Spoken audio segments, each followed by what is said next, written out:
I have not been making public statements in the last few years. Maybe I will soon.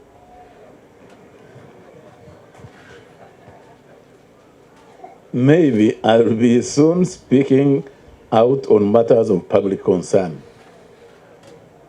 The point I'm making now is of public concern, but I will be saying a lot more on matters of public concern than just the question of education.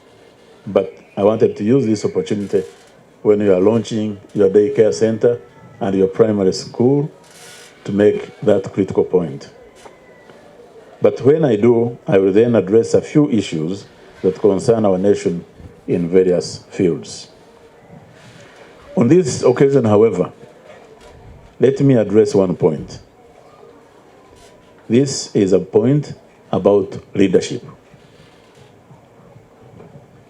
I repeat the points made by one professor called Tom Coyne, an American professor who actually addressed this question of leadership, and his conclusions are consonant with my own experience. At the most basic level, we need to distinguish between dominance and leadership. In some groups, a dominant individual will seize power and assert control. This is the world of animal herds. You know, that's what happens with animals out there in the field. Of palace intrigue. You've heard what is happening in the Sudan. This is palace intrigue.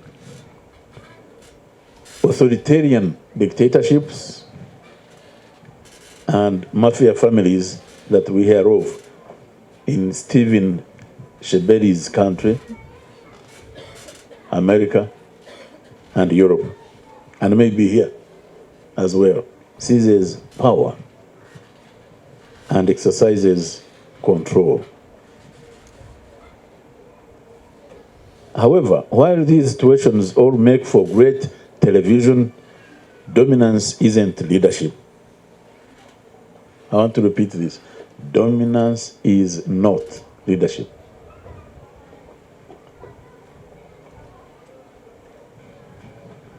And those who praise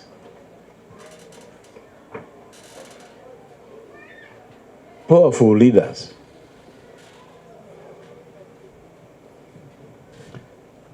do so in ignorance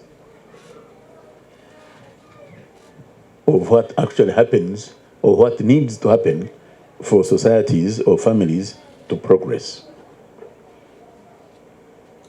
Over the years, I have become more focused on the nature of leadership as a relationship, an honor that is bestowed upon a person by followers who are willing to place their trust in them.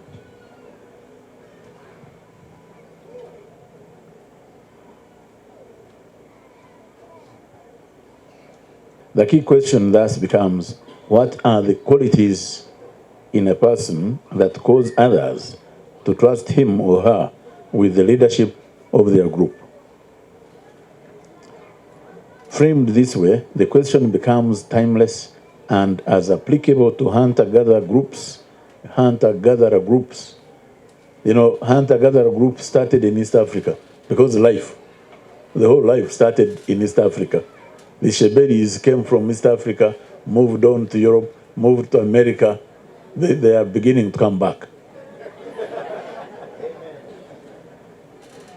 So even at the time of hunter-gatherers,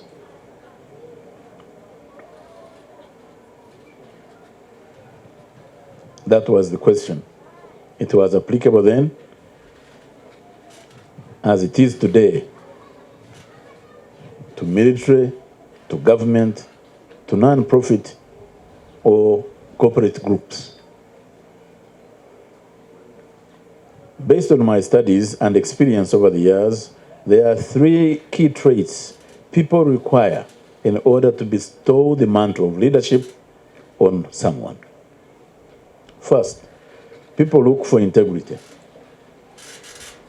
confidence that a person will do the right thing with the best interest of the group in mind, even when that may not be in the leader's own self-interest. Second, people look for competence. A leader must have the skill to assess a situation